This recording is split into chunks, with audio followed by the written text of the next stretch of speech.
할렐루야. 예, 옆에 있는 분 축복하도록 하겠습니다. 뭐라고 축복하느냐 하면 이렇게 축복합니다. 요즘 뭐 때문에 기쁘십니까? 라고 축복하시기 바라겠습니다. 대답을 좀 하시죠. 여러분 뭐가 즐겁습니까? 요즘엔 여러분 빌어먹어서 즐거워요.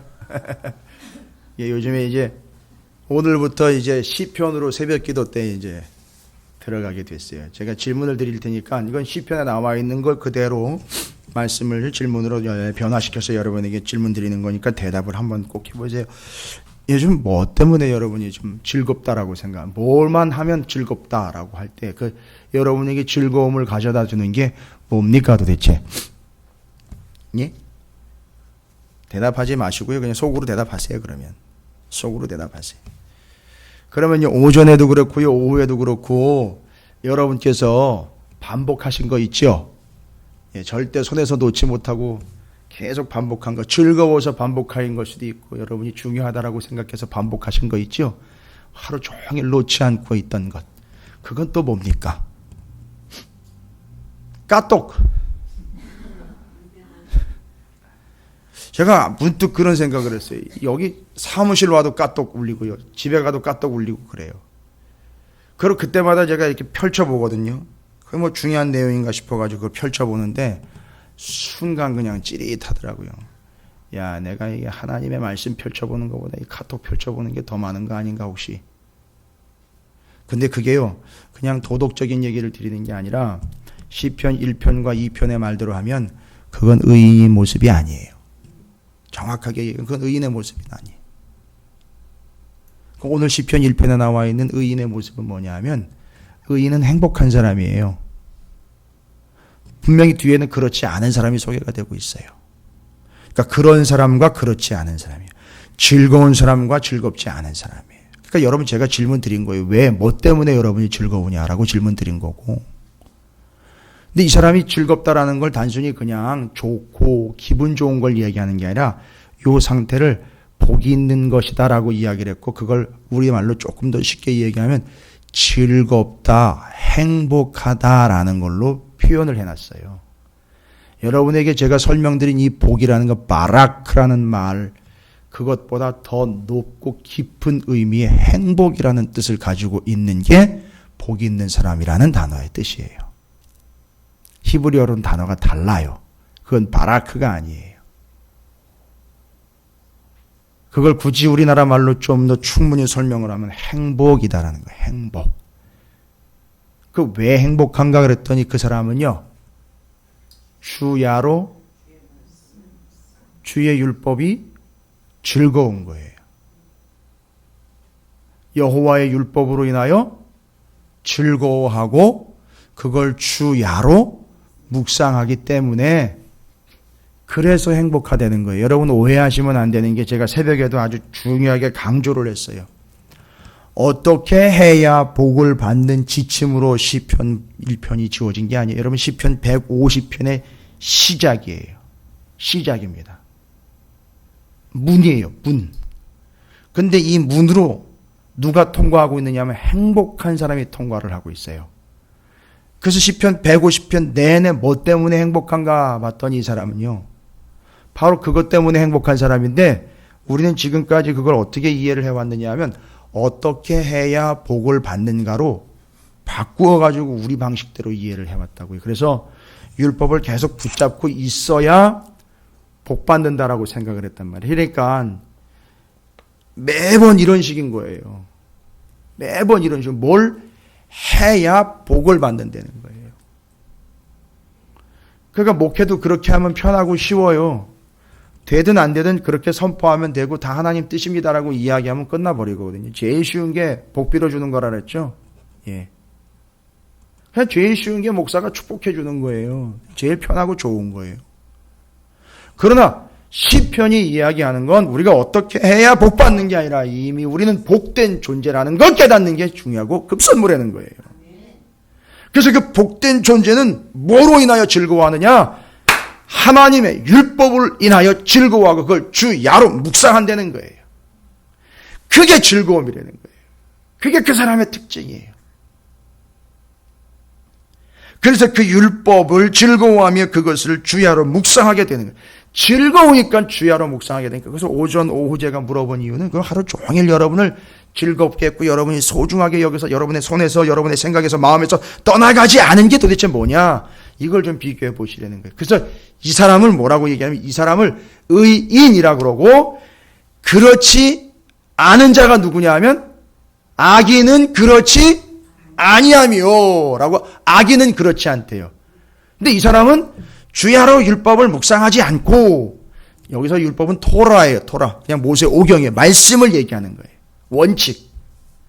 그래서 그 사람은 율법을 묵상하지 않기 때문에 악인이 아니라, 이 사람은 어떤 사람이에요? 악인은 그렇지 않으며 오직 바람에 나는 겨와 같다는 거. 왜 그렇게 설명을 했을까? 왜 바람에 나는 겨와 같을까요? 어제 오늘 바람 무지하게 불었잖아요.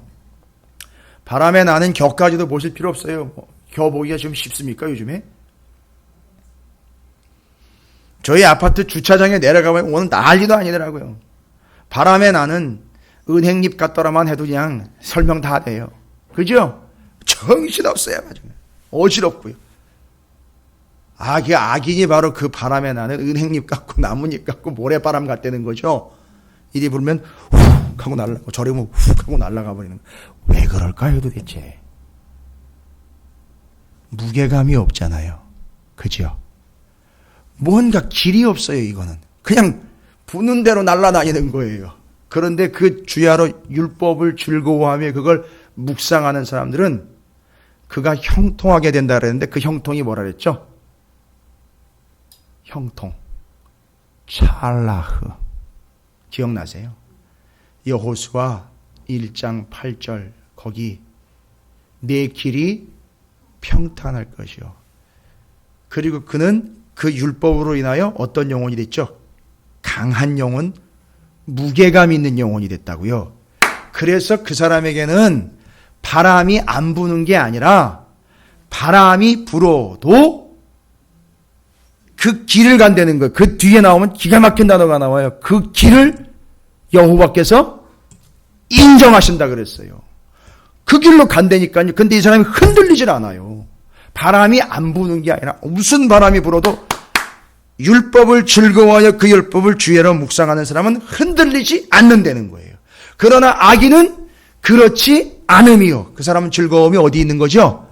다른 데 있는 거예요. 그러니까 이 사람은 무게감도 없고 말씀도 없으니 바람이 불 때마다 어떻게 된다고요? 막 흔들리는 거예요. 여러분, 누가 여러분한테 와가지고 뭐라고 막 속닥속닥 거릴 때, 그런가 또 그런가 해가지고 막 떨듯이 왔다 갔다 하잖아요. 그죠? 그게 아직은 조금 수준이 안 됐다는 증거예요. 그러지 마세요. 여러분은 그런 존재가 아니에요. 우리는 그런 존재가 아니에요. 우리는 의롭다 칭함받은 존재로서 주의 율법이 즐겁고 말씀이 즐거워 그것을 주야로 까똑보다도 즐거워 손에서 떠나지 않는 자들이 바로 의로운 자, 즐거운 자, 바로 복 있는 자, 행복한 자라는 거예요. 그래서 뭐 때문에 행복하냐? 그 말씀을 주야로 묵상하니까 그게 즐겁고 행복한 거예요. 그래서 그렇게 해야 복이 있는 존재가 되는 게 아니라 복된 존재이기 때문에 그게 즐거운 거예요. 이건 어마어마한 차이예요. 너무 큰 차이입니다. 그래서 이제 시편으로 들어갈 때 여러분이 분명하게 보셔야 되는 거예요. 모든 것의 근거는 말씀이 되어 있어요. 그것 근거가 되고 그것 때문에 기쁘고 그것 때문에 즐겁고 그것 때문에 이런 고난도 감당할 수 있다면 그 사람은 의로운 사람이에요. 그렇지 않은 사람은 악인들인 거예요. 바람에 나는 겨와 같은 존재들인 거예요. 제가 왜 이런 얘기를 드리느냐 하면 오늘 말씀이요, 만만치 않은 말씀이에요. 다니엘서 8장이요. 다니엘서 8장. 여러분, 오늘 오신 분들이 그렇게 많지는 않으시니까 자료 꼭 받아가세요. 신구약 중간사 자료 가실 때. 옛날에 뭐 나눠드린 적이 있는 것 같은데 여러분을 불신하는 게 아니라 분명히 아이다가 이렇게 잘 모셔놨을 거예요. 좀 찾기가 쉽지 않으실 것 같아서 제가 몇 장 복사해 놨으니까 딱 가실 때 받아가지고 가세요. 그러나 지금은 제 설명을 들으세요. 다니엘서 8장은 오늘도 말씀 제목 가운데 정한 때 끝에 관한 이야기인데 이 다니엘서 8장은 아주 정확하게 해석이 나와 있어요. 그래서 다니엘서 8장의 해석 때문에 누가 나와서 해석하지요? 그 유명한 천사 가브리엘이 나와서 해석을 해줘요. 다니엘에게 해석을 해주는 게 그 환상에 대한 해석이에요. 요 8장을 근거로 해서 그 네 짐승이라든지 신상이라든지 이런 것들이 다 이것을 의미하는 거라고 추정을 해낸 거예요. 요게 근거가 돼서. 그럼 잘 들어보세요, 여러분. 오늘 여러분에게 제가 신구약 중간사를 강의를 해야 돼요. 근데 이걸 강의라고 착각을 하시면 안 돼요. 이제 여러분에게 말씀을 드립니다. 우리 개신교 교회에서는 신구약 중간 시대를 짐작할 수 있는 성경이 따로 없다. 그래서 우리는 따로 공부를 해야 된다라고 말씀을 드렸어요. 이건 당연한 얘기인데 전무한 게 아니에요. 아예 없는 게 아니라고요. 저쪽에 이제 카톨릭이 가지고 있는 외경에는 마카베오 상하서라는 책이 있어가지고 신구약 중간사 400년 시대 때를 언급하고 있는 마카베오 상하서라는 책이 있어요. 거기 보면 이제 헬라 제국 때문에 고통을 당했던 유대 민족들의 신구약 중간 400년 역사가 기록이 되어 있어요. 그래서 그들은 그걸 가지고 있기 때문에 우리는 정보가 있다라고 이야기를 하고 거기에 참 비참하고 본인들의 성경을 전혀 읽지도 않고 이게 알지도 못하니까 그럼 우리는 없나 보다 이래가지고 그냥 꿀먹은 멍어리처럼 가만히 있다가 당하는 것처럼 교회는 그렇게 넘어와 버렸는데 절대 그렇지 않습니다. 다니엘서 8장만 똑바로 읽고 알고 있어도요, 이미 하나님은 신구약 중간사 400년의 역사를 8장에다가 다 적어놨다고요. 그러니까 여기에 이미 기록이 되어 있는 거예요. 없는 게 아니에요. 그래서 공부를 해서 찾아내야 되는 거예요. 단 일이 있고 난 다음에 기록으로 남긴 게 아니라 뭐예요 지금? 8장은 일이 있고 난 다음에 기록으로 남긴 게 아니라 예언의 말씀으로 주신 거란 말이에요. 그러니까 될 일에 대한 예언의 형태로 주신 거예요. 환상, 계시요. 계시라는 거는요, 사람이 열 수 없는 거지요. 하나님이 열 수밖에 없지요. 목적은 뭐예요? 이게 뭐고 여기 뭐가 들어있는지를 알려고 하는 게 아니라 이걸 쥐고 있는 게 누구고 알고 있는 게 누구고 주관하는 게 누구고 주인이 누구이고 왕이 누군지 이걸 알아먹게 하기 위해서 계시를 주시는 거라 그랬어요. 그러니까 성경을 주는 목적은 이거 제대로 공부해가지고 똑똑한 놈 만들어내자는 게 아니라 이 말씀을 하신 하나님이 누군지를 알아내는 거예요. 하나님의 마음이 뭔지를 알아내는 게 이 계시의 목적이란 말이에요. 그래서 8장 보면 다니엘서 8장은 신구약 중간 시대를 얘기하고 있어요. 그래서 신구약 중간 시대를 미리 공부한 분들은 8장이 너무너무 쉬워요. 이제는 옛날엔 전혀 무슨 소리인지 알아먹지를 못했는데 이제는 개념을 잡고 있기 때문에 이게 그 얘기였구나라는 걸 알아먹는단 말이에요. 그래서 여러분이 귀찮고 힘들어도 오후에 남겨가지고 공부시키고 좀 하시라고 그러고 알려드리고 가르쳐드린 이유가 바로 그거예요. 오늘도 우리 딸아이가 저한테 와가지고 아빠 베리칩과 666에 대해서 좀 이야기를 해주세요 이러는데 헉 해버렸어요. 그냥 나한테 물어봤으니 그걸 대답을 해주지 마치 주일날 와가지고 절대 제가 그렇게 하지 못하도록 맞겠지요. 여러분 중에 누군가한테 가가지고 베리칩과 666에 대해서 설명을 좀 해주세요 이러면 어떻게 되실 거예요? 지네들 사이에서 막 논란이 생겼나 봐요. 지네들 사이에서. 설명이 안 되고 이해가 안 되니까 제일 좋은 방법은 너무 무서운 얘기인데 애들끼리 지금 그런 식이에요. 그거 이단이야 이러고 넘어갔대요. 그 얘기하면 완전히 찍혀버렸어요 지금. 그 이단이 아니라 이단화 될 수 있는 근거는 있는데 극단적인 종말론자들이 하는 얘기예요. 그게 말하자면 이제 세대주의라고 일컬어지는 종말론에 대한 다른 시각을 가지고 있는 사람들이 얘기하는 내용이에요. 100% 그 얘기가 옳다라고도 할 수 없어요. 그건 아주 위험합니다. 그거 다 맞다라고 얘기하면 그건 틀린 얘기예요. 그러나 그게 100%다 틀립니다라고 이야기하는 것도 쉬운 얘기는 아니에요. 그러나 우리가 말아야 되는 것은 성경에 이야기된 걸 그대로 알아야 되는 거예요. 그래서 제가 왜 신구약 중간 시대를 이제 얘기를 드리냐면 오늘 8장 15절부터 27절까지 가브리엘이 이미 설명을 해 줬어요. 그렇죠? 누가 이 상징을 풀어내는 의미에 이 계시를 자기가 받아가지고 자기가 풀어내는 그런 것 말고요. 천사가 이미 다니엘에게 풀어줬기 때문에 전 그걸 가지고 설명을 드리는 거예요. 이제야 그걸 설명드릴 수 있는 거예요. 우리 중에 누군가가 이건 이걸 의미하고 이건 이걸 의미하고 그거 아니에요. 성경에 나와 있기 때문에 그걸 근거로 설명을 드리는 거예요. 그러니까 알고 봤더니 다니엘서 8장은 신구약 중간시대 때에 대한 이야기를 담고 있어요. 그리고 이제는 아셔야 되는 거예요. 이젠 때가 됐어요. 그래서 다니엘서를 요한계시록과 자꾸 연결을 해서 설명을 하려는 부분도 중요하지만 이것이 정한 때 끝에 관한 이야기 때문에 다니엘서를 먼저 충분히 이해해야만 뒤에 이어지는 시대에 흔들리지 않고 좌로나 우로나 치우치지 않고 그 주야로 묵상하여 흔들리지 않는 마지막 때를 살아가는 풍성하고 즐겁고 행복한 영혼이 될 수 있다는 걸 이야기 드리는 거예요.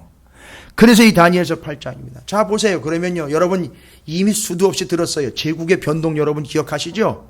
제국의 변동이요. 어떻게 시작이 됐습니까? 제국으로 가려다가 꺾여져 버린 자꾸 이제 이 의견이 분분한데 답은 정답은 분명. 제국으로 갈래다가 꺾여버린 제국의 문턱에서 주춤해버린 애굽. 그렇죠. 그 다음에 사마리아인을 탄생시킨 아수르.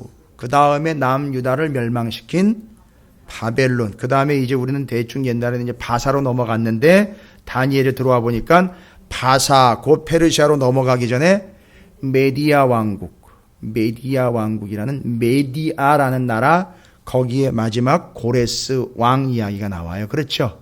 그 고레스 왕 이야기가 잠깐 소개가 됩니다. 한 2년 정도 통치했던 그 이야기가 나오고 메데 그 다음이 바사, 페르시아.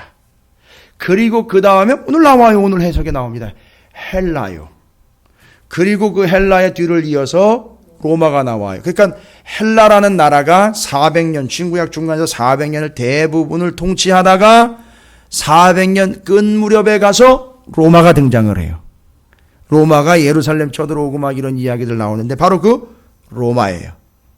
여러분 여기서 성경에는 어디까지 기록이 되어 있죠?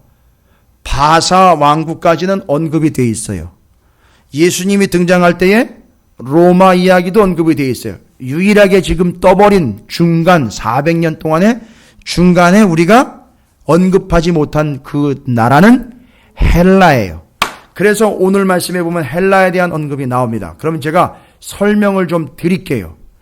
오늘 이해 못하시면 몇 번이고 반복해서 틀어보시고 들으시고 정리하시고 자료 나눠드린 거 가지고 공부하세요. 여기 다니엘 8장은 어느 기도 많이 하는 권사님이 풀어줄 내용이 아니에요. 말씀을 정확하게 풀어줄 성경 교사인 저와 같은 사람들이 충분히 공부를 해서 여러분에게 알려드려야 되는 내용이지 이건 새로운 계시를 받을 게 아니라고요. 이건 공부하셔서 터득해야 되는 내용이에요. 그리고 이걸 오늘날에 우리에게 적용해야 된다는 거예요. 이건 이미 이루어진 일이에요. 그런데 이게 목적이 뭐예요? 마지막 때에 대한 이야기를 하고 있기 때문에 지나간 얘기지만 마지막 때에 이럴 거라는 걸 너희들도 알고 마지막 때를 살아가는 교회와 성도들이요 다니엘에게 주신 이 계시의 말씀을 통하여 그때 그런 것처럼 여러분들도 그렇게 마지막 때를 살아가길 바랍니다라는 게 메시지의 포인트예요. 그냥 그걸 아시면 돼요.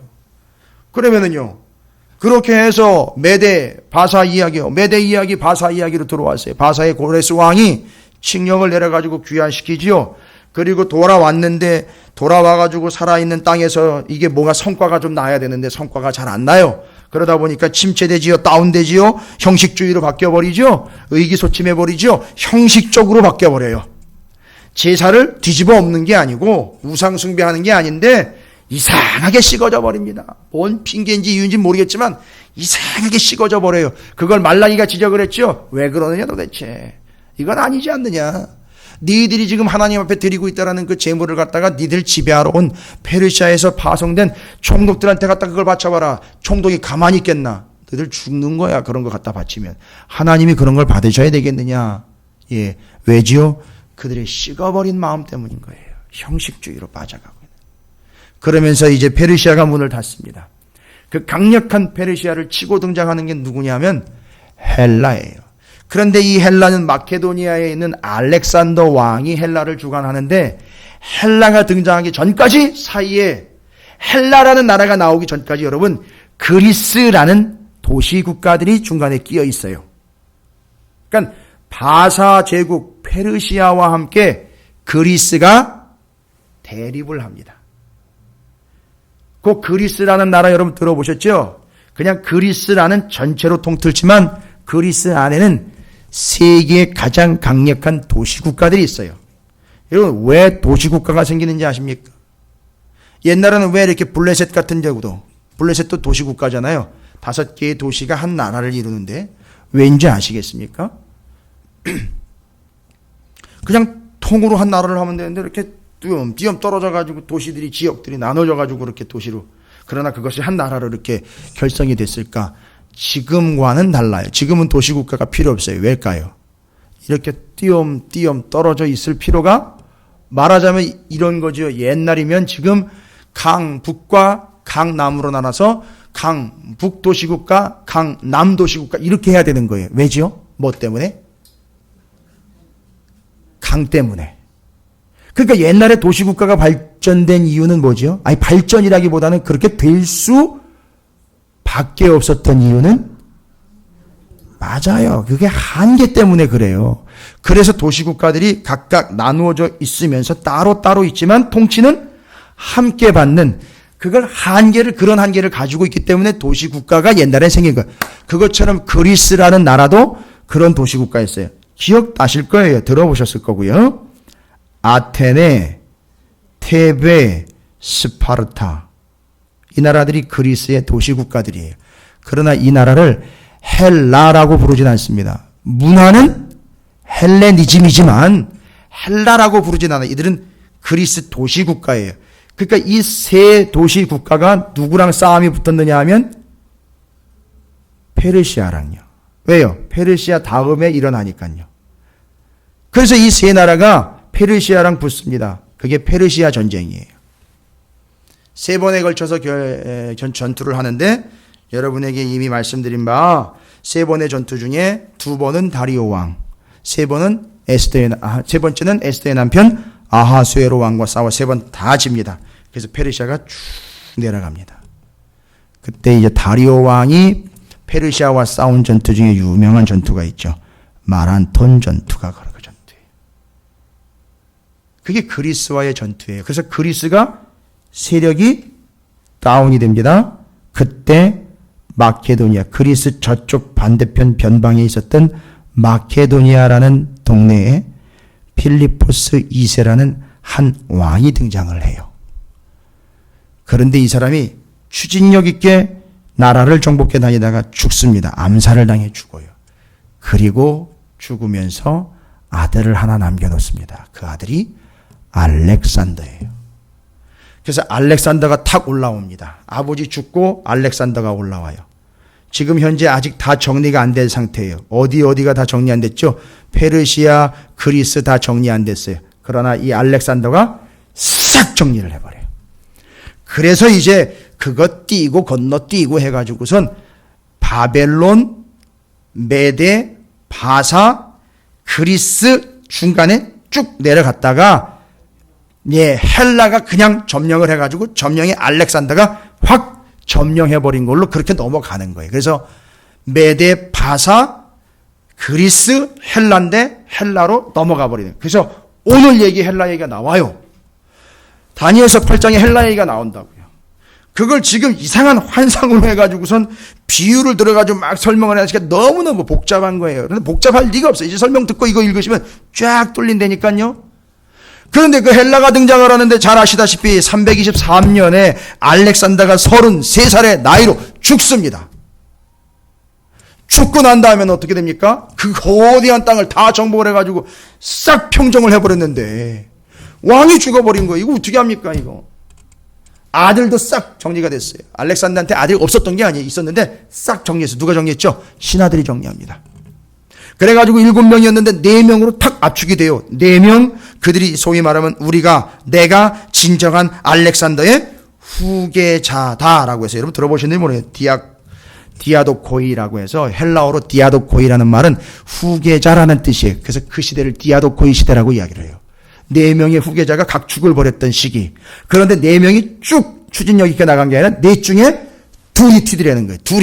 둘이 제압을 해버렸어요. 싹 다 정리를 해버렸어요. 그 둘이 누구냐면 프톨레미하고 셀레우쿠스예요. 프톨레미하고 셀레우쿠스인데 이 프톨레미가 처음에 유대를 지배를 해요. 나중에 셀레우쿠스가 유대를 또 지배하게 됩니다. 프톨레미 밀어내고요. 그런데 그 셀레우쿠스가 유대를 지배할 때 가장 핍박이 심했어요. BC 168년경에 율법을 금지시켜버려요. 왜 그러냐면 바로 이 헬라 제국의 안티오쿠스 에피파네스 4세라는 사람이 셀레우쿠스 왕조의 왕으로 등극을 하면서 이스라엘 백성들을 극히 핍박을 합니다. 너무 심각하게 핍박을 해요. BC 168년, 167년 아주 심각한 날들입니다. 예루살렘의 성전 안에 제우스 신상 갖다가 세워놓고 돼지피 뿌려가지고 난리도 아니에요. 엉망진창으로 만들어옵니다. 이 사람이 왜 이런 짓을 했느냐 하면 바로 그때 이 헬라 제국이 이제 신흥 세력으로 또 등장하는 누구와 이제 붙게 되죠. 이제는 여러분 이제 분명히 시기적으로 가면 이제 다 나오잖아요. 그 헬라를 공격해 들어오는 로마예요. 로마와 붙다 보면 다 지는 거예요. 그러니까 방법이 없는 거예요. 그러다 보니까 지배하고 있는 나라를 더 심각하게 핍박을 하는 겁니다. 이때 아주 심각한 짓을 해가지고 어마어마한 짓을 했던 사람이 바로 안티오쿠스 에피파네스 4세예요. 여기 나와요. 안티오쿠스 에피파네스 4세 얘기가 여기 나온다고요. 그 왕 얘기가 나와요. 그리고 그 뒷이야기는 안 나와 있지만 바로 그 안티오쿠스 에피파네스 4세가 뭘 금지하냐. 제사도 금지하고 핍박을 하는 내용들이 여기에 나와 있다고요. 그리고 그걸 그렇게 핍박하는 것에 대해서 유대인들이 저항을 합니다. 제사장 중에 하나인 모데인이라는 동네의 제사장 중에 하나인 마따디아라는 제사장이 자기의 5 아들을 데리고 저항을 합니다. 저항을 했는데 그 저항 세력의 핵심이 누구였느냐면 셋째 아들 유다 마카비예요. 그래서 그 사람을 중심으로 혁명이 일어나서 마카비 혁명이 일어나요. 그래서 이게 그 유명한 마카비 혁명이에요. 효과적으로 이뤄냅니다. 그래서 그 효과적인 혁명 뒤에 왕조가 세워져요. 제사장 가문이 왕조가 돼요. 말이 안 되는 일이 생긴 거죠. 한 100년 정도 갑니다. 그걸 하스모니안 왕조라고 불러요. 하스몬 왕조. 그때 유대 마카비의 혁명을 통해서 무슨 일이 났죠? 안티오쿠스 에피파네스 4세가 성전 엉망 만들어버렸죠. 율법 금지시켰죠. 제사 금지시켰죠. 금지시키는 얘기가 여기 나와요. 8장에. 그걸 효과적으로 어떻게 했죠? 싹 정리했어요. 그래서 여러분 유대의 절기, 어지간한 절기는 다 들어보셨지요. 그런데 구약 성경에는 안 나와 있는 절기가 신약에 나와 있습니다. 수전절이라는 절기가 나와 있어요. 여기서 궁금증을 가져야 돼요. 이건 구약 성경에 분명히 소개되지 않은 절기예요. 수전절이는요. 하누카라고 불리는, 히브리어는 하누카라고 하는데 이게 새로 생긴 거예요. 하누카 절기, 수전절이요. 알고 봤더니 이 수전절이 언제 생긴 거냐면 바로 신구약 중간시대 안티오쿠스 에피파네스 4세가 그런 무지막지한 짓을 해놓고 그 어마어마한 핍박을 할 때 그거에 대해서 마카비 혁명을 통해서 싹 정리하고 성전을 깨끗하게 정리한 그 절기를, 그 상황을 그걸 기념하기 위해서 만든 절기가 수전절이에요. 그래서 신약시대의 사람들은 그걸 지키고 있는 거예요. 구약시대의 사람들은 그걸 지키지 않은 거예요. 그때는 그게 없었기 때문이었고요. 이게 중간시대 때 안티오쿠스 에피파네스 4세 때문에 일어난 일이에요. 자, 여기까지 설명드릴게요. 그리고 본문 볼게요. 그러면 가브리엘이 해석해 주는 것 말고 해석하기 전에 14절까지를 한번 보시면요. 나 다니엘에게 처음에 나타난 환상 후 벨사살 왕. 여러분 지금 이 다니엘이 환상, 지금 8장의 환상을 받은 게 언제라는 거예요? 벨사살 왕 때인 거예요. 그럼 여러분 벨사살 왕은 여러분 잘 알잖아요. 이 벨사살 왕에 있었던 사건 여러분 다 아시잖아요. 그리고 그것 때문에 끝났잖아요, 그 사람. 메네메네 대결 우바르시 손이 나타나. 그거 전인 거예요. 그러니까 그 전이 이걸 받았고요. 그러니까 손가락에 나타나 그거 써가지고 손이 나타나 쓴 내용이 다니엘은요. 지금 앞에 다니엘이 환상 받은 건 내짐승 환상, 이거 순양, 순염소 환상, 이건 먼저 받고 그 일이 있었다고요. 지금 그게 먼저 기록이 되어 있으니까 우리 또 우왕좌왕 해가지고 이게 또 왔다 갔다 하는데 그게 아니라 그 벨사살이 하나님 손이 나타나 쓴 것 전에 내짐승과 순양, 순염소 환상을 이미 받았어요. 그리고 그 벨사살 사건이 나타난 거예요. 그러니까 다니엘은 다 해석이 되는 거예요. 정리가 되십니까? 그렇게 정리가 됩니다. 그러면 그런 개념들 다 정리되니까 환상을 봅니다.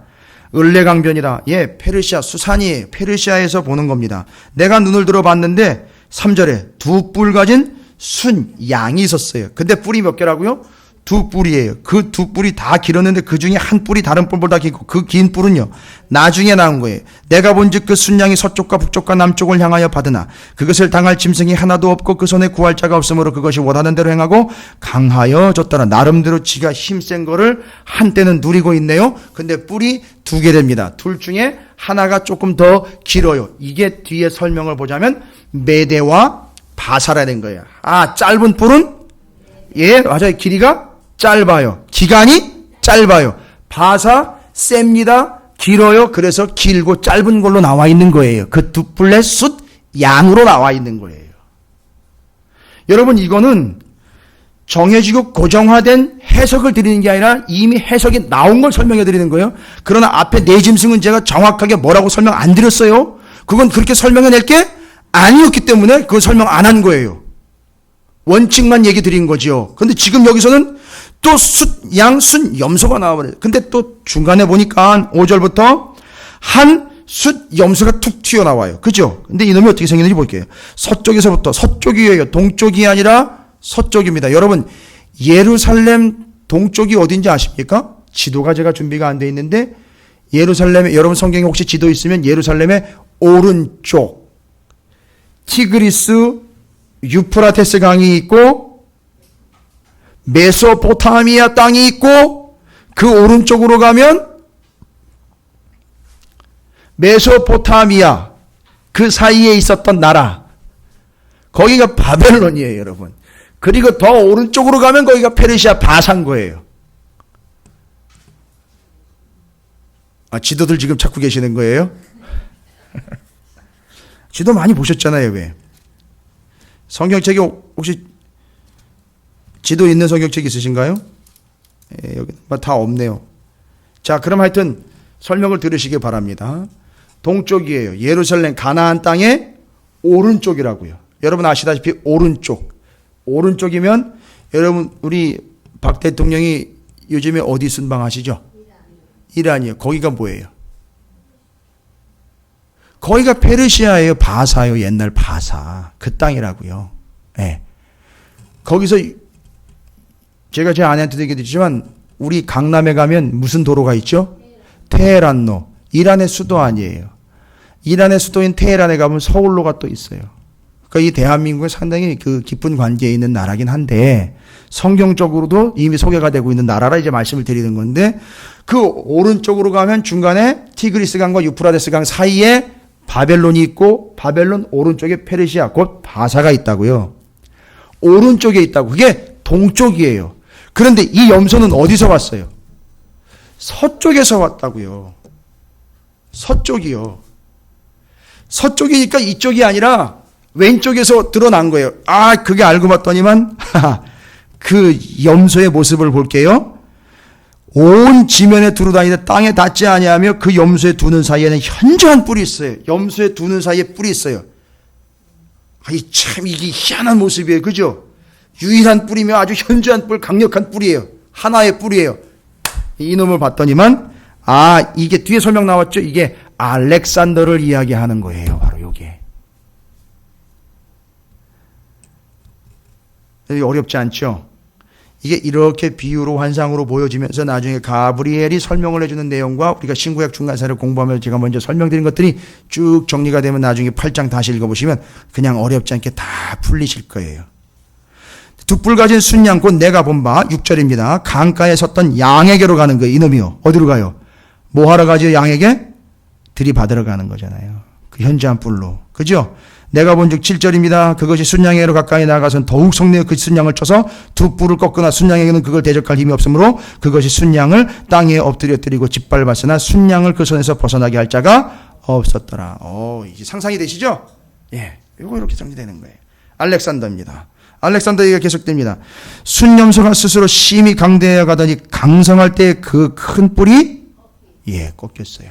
알렉산더가 중간에 30살에 죽습니다. BC 323년에 알렉산더가 사망을 해요. 그래서 그걸 그렇게 뭐라고요? 한참 잘 나갈 때 죽었다 이 얘기인 거예요. 8절의 얘기는 뭐 어려운 게 아니에요. 한참 잘 나갈 때 죽었다 이 얘기예요. 그 대신에 현저한 뿔, 이거 아까 다 설명해 보세요. 여러분 연결해 보세요. 뿔 넷이래요. 그 대신 현저한 뿔 넷. 그들이 사방을 향하여, 이 사방은 이 땅을 이야기하는 거예요. 이 사람이 사는 이 세상. 사방에서 바람 불었다. 사방, 이건 이 땅을 얘기하는, 이 땅을 지배했는데 누가 지배했다고? 현저한 뿔이 꺾여 죽고 그 다음에 다른 네 뿔이 나왔어요. 그건 뭘 이야기하는 겁니까? 이제 여러분이 해석하셔야죠. 예? 4명의 디아도코이라고 제가 얘기했잖아요. 후계자들. 이 시대가 디아도코이 시대라고 부르는 알렉산더의 부하 4명을 얘기하는 거예요, 여러분. 여러분, 이거 나중에 설명해 주세요. 모르는 분들한테. 혹시 여러분 가족들한테 오늘 여기 안 오신 분들의 설명을 해 보시라고요, 이거를. 가장 쉽게 설명할 수 있는 부분이에요. 왜냐하면 뒤에 가브리엘 설명까지 다 해놨고, 여러분이 신구약 중간사 자료를 제가 드리니까 한번 읽어보시면서 잘 연결해가지고 한번 설명을 해보세요. 이거 제 딸한테 설명할 거예요. 저는 큰 딸한테, 제 아내는 제 작은 딸한테. 상의한 바 없습니다만. 이거 설명할 수 있어야죠. 예, 그죠? 예. 자, 그러면은요. 그 내용들이 그대로 진행이 되는 거예요. 제가 설명 다 드리고 난 다음에 지금 하셔요. 그래서 4명이 분할을 해서 하죠? 그런데 그 중에서 한 뿔이에요. 그 중에서 한 뿔. 유독 유대인들과 관계에 있어서 유대인들을 너무너무 심각하게 괴롭혔던 그 놈, 누구예요? 안티오쿠스 에피파네스 4세 왕조로 하면 셀레우쿠스 왕조 4뿔 중에 하나라고요. 그거 얘기하는 거예요. 그 4뿔 중에 한 뿔이 또 작은 뿔 하나가 나가지고 남쪽과 동쪽과 또 영화로운 땅을 향하여 심히 이놈이 커졌어요. 안티오쿠스 에피파네스가 커졌다고요. 그러니 그것이 하늘의 군대에 미축함 커져서 그 군대와 별들 중에 몇을 땅에 떨어뜨리고, 이 유대인들을 박해하는 걸 이야기하는 거예요. 그리고 짓밟는 거죠. 또 스스로 높아져 가지고 군대의 주제를 대적하여, 하나님을 대적하여 그들에게, 자 보세요, 매일 드리는 제사를, 여러분 매일 드리는 제사가 뭐예요? 레위기에 나와 있는 걸로요. 매일 드리는 제사 뭐였습니까? 예? 매일 드리는 제사요. 예? 번제, 상번제, 매일 아침 저녁으로 드리는 제사요. 그런데 그거를요, 없애버렸대잖아요. 그리고 어떻게 했다고요? 성소를 헐었다고요. 이게 뭔 얘기인지 몰라요. 공부하는 사람들은 뭔 얘기인지 몰라요. 정말 몰라요, 이거는. 제사 없앴고 성전 허물었다는데 이게 뭔 얘기인지 모른다고요. 이게 바로 안티오쿠스 에피파네스 4세가 BC 168년에 율법 금지하고 제사 금지하고 할례 금지했던 거 얘기하는 거예요. 제사 못 드리게 했고 했던 걸요. 성소까지 헐어버렸어요. 제우스 신상 갖다 놓고 돼지피 뿌려가지고 엉망진창으로 만들어버렸습니다. 12절, 그의 악으로 말미암아 백성이 매일 드리는 제사가 넘긴 바 되었고 못 드리게 되었고, 그것이 또 진리를, 그 뿌리요, 그 안티오쿠스 에피파네스 4세가 뭐 했대요? 진리를 땅에 던졌어요. 뭔 의미입니까? 하나님의 말씀을 완전히 짓밟아 버렸어요. 왜? 무시했고 말씀을 공부하지도 지키지도 가르치지도 못하게 했어요. 그런데 잘 보세요. 재미있는 게 뭐냐면 그 진리를 땅에 던지며 자의로 행하여 형통하였더라. 이게 무슨 형통이에요? 그놈이, 그러니까 여러분이 형통이라는 말을 잘 먹고 잘 사는 걸로 이해하면 이런 오해가 생기는 거예요. 아니, 이놈도 형통한다는 거예요. 아니, 그것도 형통의 뜻이 뭐라고 말씀드렸죠? 형통의 뜻이 찰나흐 강하고, 그래서 그것이 어떻게 된다는 거죠? 힘이 있기 때문에 그렇죠, 뚫고 나가는 거예요. 그러니까 이놈은 이 짓거리로 계속 뚫고 나가는 거예요. 그게 안티오쿠스 에피파네스 사세의 정말 아주 잔황부도한 행위였었어요. 그러니까 이스라엘 백성들이 아주 죽겠다고 난리를 친 거예요. 그래서 들고 일어난 거예요. 그게 마카비 혁명이었다고요. 정리되셨습니까? 내가 들은즉 13절에 보십시오. 한 거룩한 이가 말하더니 다른 거룩한 이가 그 말한 이에게 묻되 환상에 나타난 바 매일 드리는 제사와 망하게 하는 죄악에 대한 일과 성소와 백성이 내준 바 되며 짓밟힐 일이 어느 때까지 이를 거, 이게 도대체 언제까지 이런 짓을 할 거냐 이놈은. 그랬더니만 그가 말을 하길래 언제까지래요?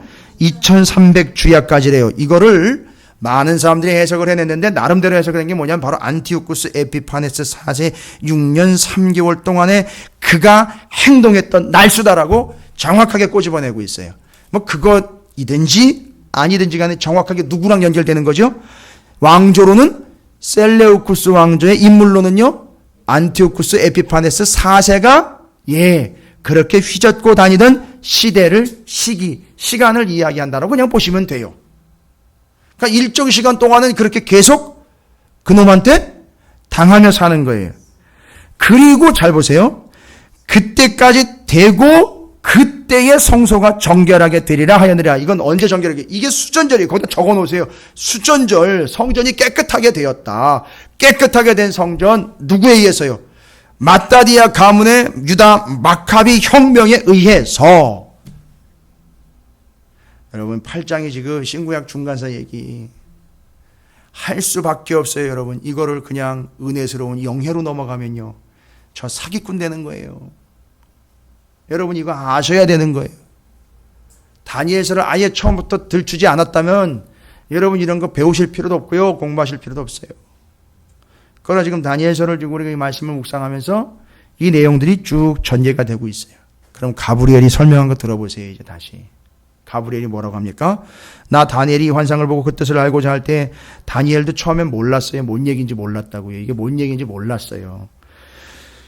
내가 들은즉 을레강 두 언덕 사이에 사람의 목소리가 있어 외쳐 이르되 가브리엘아 이 환상을 이 사람에게 깨닫게 하라 하더니 라고. 아이고 천사를 명령을 하네요. 그분이요. 그죠? 그런데 그가 내가 선 곳으로 왔는데 그가 나올 때에 내가 두려워하여 얼굴을 땅에 대고 엎드리며 그가 내게 이르되 인자야 깨달아 알라 이 환상은 정한 때 끝에 관한 것이라 하면서 이제 설명을 합니다. 그가 내게 말할 때 내가 얼굴을 땅에 대고 엎드려 깊이 잠들매 그가 나를 오르만져서 일으켜 세우며 이르되 진노하시는 때가 마친 후에 될 일을 내가 내게 알게 하리니 이 환상은 뭐래요? 정한 때 끝에 관한 것임이라. 내가 본 바 두 뿔을 가진 순양은 뭐래요? 메대와 바사 왕들이요 털 많은 숨년소는 곧 헬라 왕이요 그의 두 눈 사이에 있는 큰 뿔은 곧 그 첫째 왕 알렉산더요. 이 뿔이 꺾이고 그 대신에 네 명의 부하들 디아도코이 시대의 4명의 세력으로 나라가 나누어 네 나라가 일어나되 그의 권세만 못하려. 누구고요? 알렉산더의 권세만은 못하지만 23절 이 나라 마지막 때에 반역자들이 가득할 즈음에 한 왕 그 네 나라 중에요. 어디요? 셀레우쿠스 왕조의 누구요? 안티오쿠스 에피파네스 4세가 일어나 그 얼굴은 뻔뻔하며 속임수에 능하며 그 권세가 강할 것이나 자기의 힘으로 말미암은 것이 아니며 그가 장차 놀랍게 파괴 행위를 하고 자의로 행하여 형통하며 강한 자들과 거룩한 백성을 멸하리라. 그대로 됐어요. 그죠? 극심한 핍박. 그가 꾀를 내어 제 손으로 속임수를 행하고 마음에 스스로 큰 체하며 자기를 신격화시켰습니다. 자기에게 제사하라고까지 얘기를 했어요. 평화로운 때에 많은 무리를 멸하며 또 스스로 서서 만왕의 왕인 하나님을 대적할 것이나 그가 사람의 손으로 말미암지 아니하고 어떻게 된다 그랬어요? 깨진다 그랬죠. 사람의 손으로 말미암지 않고 깨진다. 사람의 손으로 말미암지 않았다. 자꾸 2개 기억나셔야 되잖아요, 여러분. 다니엘서에 나온 거 2개요. 그렇죠. 떠낸 돌. 그러나 사람이 손이 닿지 않은 뜨인 돌. 그 다음에는요. 하나 더 나왔잖아요. 심판자, 재판자가 나왔었잖아요. 그거예요. 이게 누구냐 하면 오늘 말씀해 보면 뭐 같으니? 인자 같은 이.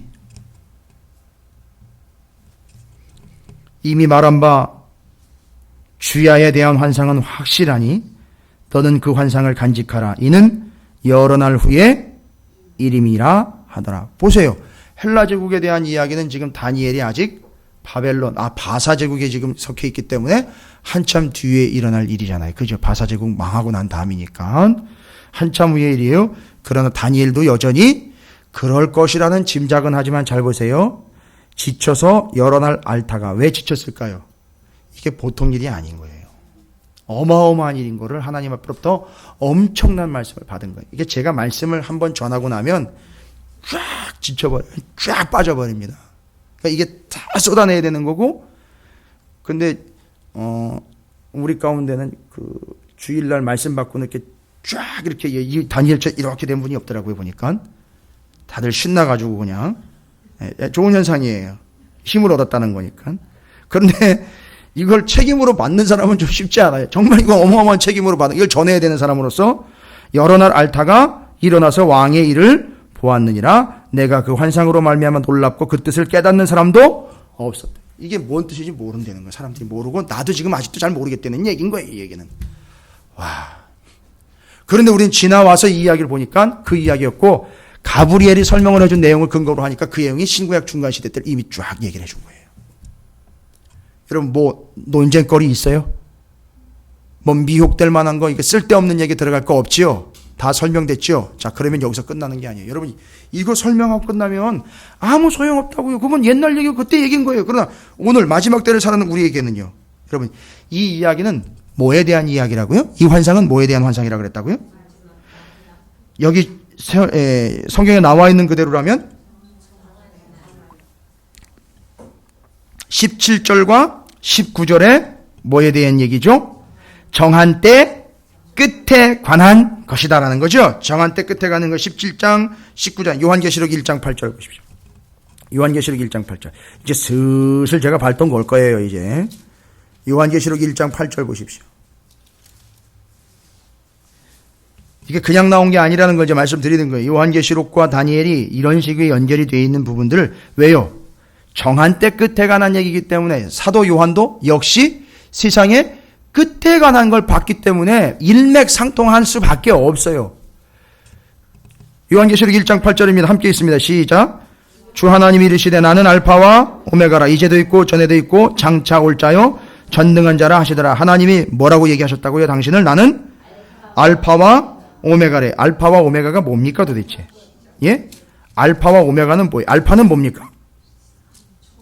그게 왜 처음이라고 얘기해? 그 뜻이 처음인 거예요, 그게? 헬라어의 알파벳이죠? 헬라어의 알파벳에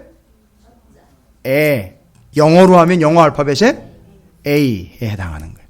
오메가는요? 끝. 예, 그렇죠. 본토 발음해야죠. Z에 해당하는 거예요. 그래서 처음과 끝이라는 거예요. 이것뿐만이 아니죠. 요한계시록 21장 6절에도 나는 알파와 오메가요 처음과 마지막이라. 22장 13절에도 동일한 얘기가 나와 있습니다. 나는 알파와 오메가요 처음과 마지막이요 시작과 마침이라. 잘 보세요. 그러면 이 환상은 세상 끝에 관한 것이라는 거죠. 그러면 하나님이 이 환상을 통해서 뭘 얘기하시려고 하는 걸까요? 세상 끝에는 이런 일이 있다, 이런 일이 있다를 세상 끝에 관한 정보를 제공하기 위해 하신 게 아니라, 하나님은 요한계시록에 당신을 뭐라고 얘기했다고요? 누가요? 내가 알파와 오메가라는 거예요. 그러니까 지금 정한 때 끝에 관한 얘기라는 건 뭐예요? 정한 때 끝. 정해졌어요. 끝이 있어요. 끝.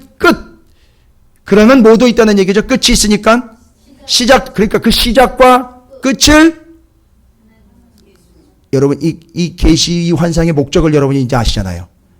그 시작과 그 끝이 이렇다 저렇다를 알아내는 게 목적이 아니라 그 시작과 그 끝을 하나님이 컨트롤하신다. 이걸 깨달아야 얘기예요. 와. 그러니까 궁금하냐? 그 끝이 궁금하냐? 궁금해? 궁금함 500원이 아니라 잘 보세요. 정말 궁금하냐? 그 끝이 궁금하냐? 어떻게 될지 궁금하냐? 궁금하면 끝까지 믿어봐. 이 얘기인 거예요. 감이 오십니까? 왜요? 끝과 나중과 시작과 처음을 누가 주관하고 있으니까. 아예 당신이 내가 알파고 내가 오메가라 그랬으니까 그 끝이 궁금하냐? 그 끝의 상황을 분별하려고 하지 말고 그 끝과 처음을 주관하는 하나님을 끝까지 믿어봐. 그러면 알게 될 거야. 라고 이야기하는 거예요. 이거예요, 이거. 이걸 이제 깨닫는 거예요. 이게 뭐 염소, 양이 뭘 의미하고 안티오코스 에피파네스가 뭐였고 이게 상징과 환상을 이해하는 걸로 끝나는 게 아니라 말씀하시려고 하는 걸 이제 알아내야 되는 게 여기서 계속 이걸 끄집어내는 게 진짜예요. 이거를 캐치해내는 게 진짜예요. 그래서 세상 끝에 관한 거라는 건 이제 야, 다 끝났다. 절단 났다. 야, 다 끝났다. 끝났다. 더 이상 뭐 없다. 이게 아닌 거예요. 시작과 끝을 주관하고 계시니 끝까지 하나님을 믿어봐. 이 얘기인 거예요. 끝까지 하나님을 의뢰해봐. 끝에 무슨 일이 있을지를 알려고 하지 말고 끝과 시작을 주관하시는 하나님을 끝까지 붙잡고 가. 그런데 이거예요. 그 얘기하려고 하는 거예요. 두 번째는요. 27절에 이걸 아무도 깨닫지 못한 거예요. 여러분 어떻게 해야 깨닫습니까 도대체? 성경을 백독해야 깨닫는 겁니까? 예? 여러분 이 말씀은 어떻게 해야 깨닫는다 그랬어요? 어떻게 해야 알 수 있다? 이게 무슨 말씀이라 그랬죠? 기록된 계시의 말씀이기 때문에 기록됐으니까 읽어야 되는 거고 그리고 어떻게 해야 알 수 있는 거냐 하면 계시의 말씀이기 때문에 알려주셔야 알 수 있는 거예요. 그러니까 물어보라는 거예요. 하나님 앞에. 누구처럼요? 예? 이번 주일날 분명히 말씀드렸는데 하나님이 알려주시지 않으면 모른다는 거예요. 그러니까 하나님을 물고 늘어져야 되는 거예요. 하나님 알려주십시오. 모르겠습니다. 이건 뭐지요? 갈까요? 말까요? 할까요? 말까요? 그걸 어떻게 했다 그랬어요? 묻고 또 물었는데 히브리 본문 원어로는 구걸하고 빌어먹는 영혼이라고 얘기를 했잖아요. 알려주세요 하나님. 일러주세요 하나님. 이건 거예요. 그러니까 어디 가가지고 이거 성경 잘 푼다라고 하는 인간들 쫓아다니면서요 헛짓거리 할 필요가 없는 거예요. 하나님이 알려주실 때가 되면 누군가를 통해서는 분명히 여러분에게는 제가 있어요. 그래서 제가 이걸 알려드리려고 이 짓을 하고 있는 거예요 지금. 죄송합니다 하나님 짓이라 그래서.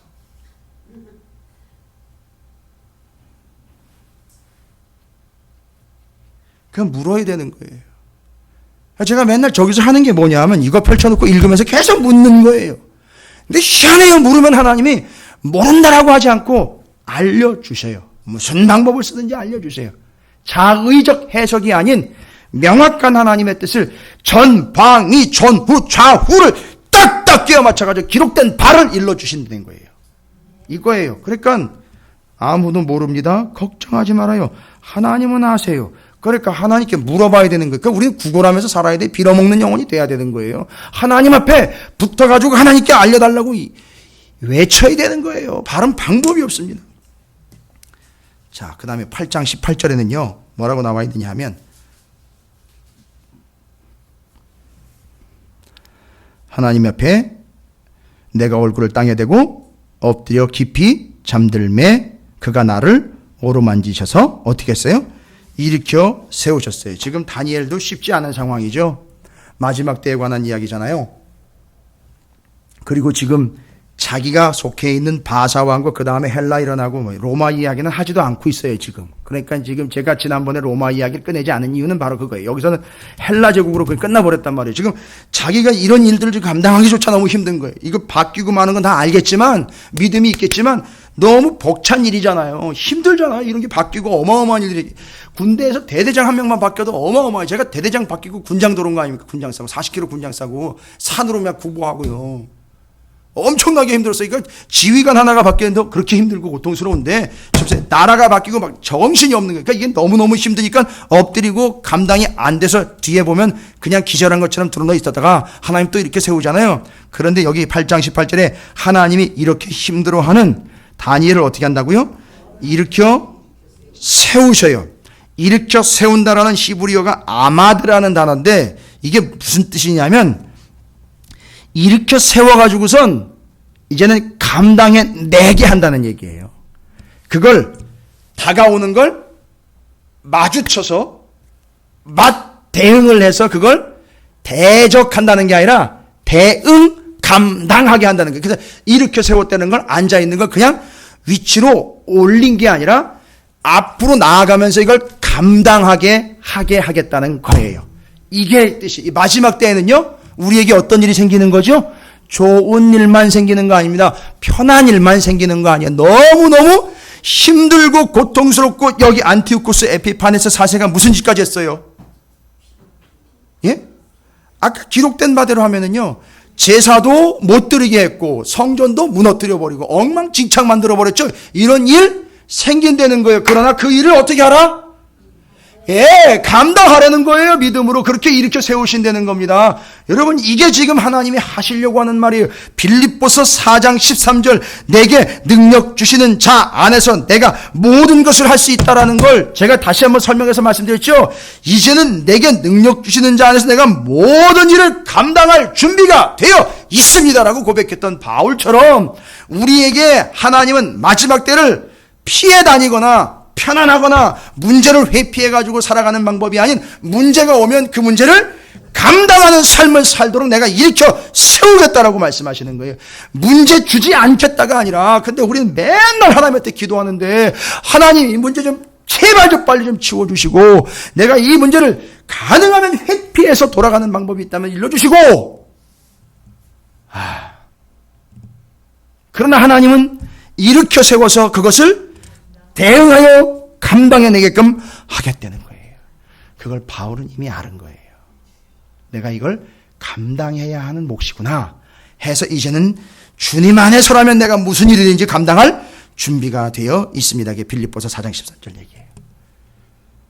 그걸 일으켜 세우셨다는 얘기예요. 그러니까 아마드에서 일어서서 맞서게 하고 감당하고 지탱하게 해주다라는 얘기예요. 자, 보세요. 그러니까 정한 때 마지막에, 우리가 지금 마지막 때 살아가고 있죠? 하나님이 우리에게 뭐 하신다는 거예요?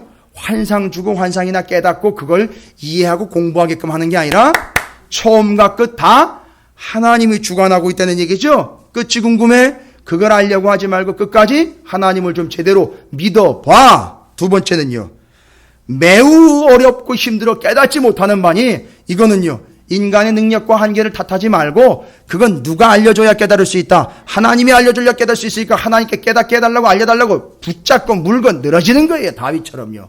궁금하면 물어보는 거예요. 알려달라고 묻고 또 여쭙고 구걸하고 빌어먹는 인생 되는 겁니다. 다윗처럼요. 광야에서 올라갈까요? 내려갈까요? 칠까요? 말까요? 갈까요? 말까요? 저들이 할까요? 할까요? 계속 물었던 것처럼 그렇게 사는 거예요. 여러분, 끝까지. 그 다음에 세 번째는요, 하나님은요, 그 어려운 일들을 감당할 수 있도록 일으켜 세우신다는 거예요. 끝입니다. 8장 27절. 여전히 일으켜 세우셨다라는 단어와 같은 한글로는 되어 있습니다만 어떻게 했다 그랬죠? 하나님이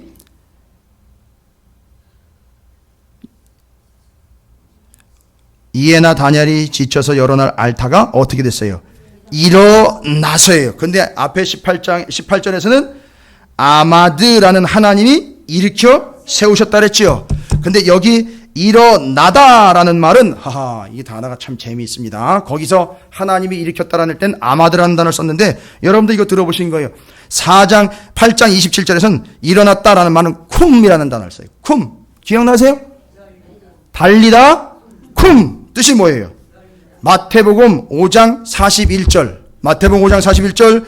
그 아이의 손을 잡고 이르시되 달리다 굼 하시니, 번역하면 곧 내가 내게 말하노니 소녀야 일어나라 하심이라. 그러니까 마치 주님이 그 소녀에게 달리다 굼 한 것처럼 다니엘에게도 다니엘 굼 한 거예요. 그러면 다니엘아 일어나라, 뭔 얘기입니까?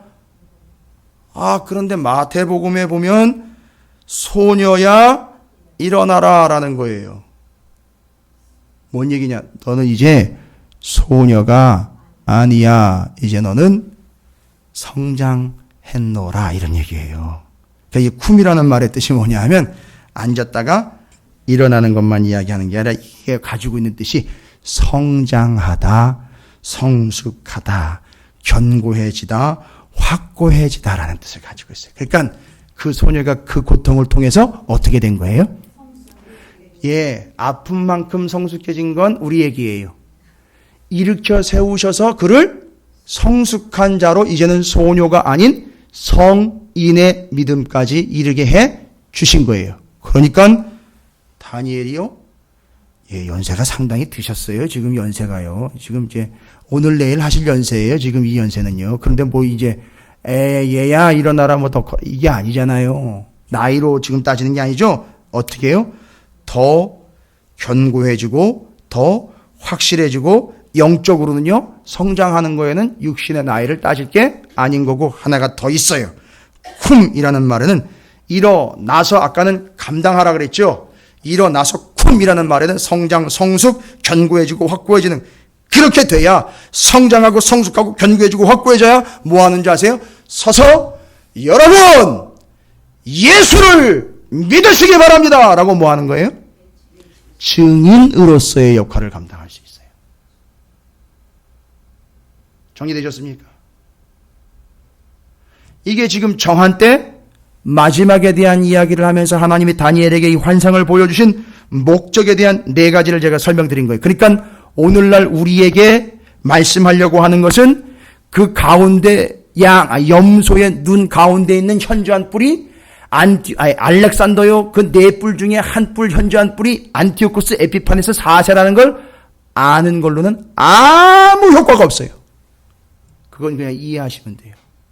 그리고 그걸 일러주신 목적이 뭐냐 하면 네 가지 있잖아요. 뭐죠? 처음과 끝이 하나님이시니 그 마지막 때 끝까지 뭐하라? 믿고 가라. 모르겠지? 정말 이 세상 알다가도 모르겠지? 너무너무 궁금하지? 그러면 어떻게 알아? 물어라 이거예요. 하나님께 여쭤라. 하나님을 의지하라는 거예요. 하나님께 여쭤보라는 거예요. 세 번째는요, 하나님이 이 어렵고 힘든 일들을 감당할 수 있도록 하나님이 일으켜 세우시니 이 일들을 뭘로요? 믿음으로, 하나님의 힘으로 감당해 내려는 거예요. 여러분 피해갈 생각하지 마세요. 감당해야 돼요. 우리의 신앙은 좋은 것, 화려한 것, 온실 속의 꽃처럼 뭐 차려놓으면 자기가 가서 그냥 숟가락이나 들고 깨어나, 그런 거 아닙니다. 교회는, 마지막 때의 성도는요, 그걸 감당하는 존재들이지 남이 해놓은 것 누리는 게 아니에요. 기억하시기 바랍니다. 상당히 중요한 거예요. 그래서 이것 하나만 봐도 그릇된 종말론이 무엇으로 이야기하고 있는지 이미 다 남아있어요. 신앙생활 하나 하는 것만 봐도 다 남아있는 거예요. 그러니까 제가 광고 시간에 광고 드리는 것도요, 그냥 대충 드리는 게 아니에요. 이거 합시다, 저거 합시다 할 때는 여러분 감당합시다 이런 얘기인 거예요. 그거 감당하셔야 되는 거예요. 마지막 때에는 남이 어떻든 다른 사람이 뭘 하고 이건 따질 게 아닙니다. 내가 감당해야 되면 감당하는 거예요. 그거는 그게 금전적인 것 같든 육신적인 것이 됐든 정신적인 것이 됐든 감당해야 되면 감당하는 거예요. 왜요? 마지막 때에 달리다 쿰 아마드 일어나라 해가지고 감당하게 하시는 하나님이 다니엘에게 시키신 것처럼 그렇게 감당해내는 겁니다. 끝으로요, 달리다 쿰 일어나 이제 좀 성숙하게 복음을 좀 전하는 증거가 되라, 증인이 되라. 이 이야기가 마지막 때에 대한 이야기인 거예요.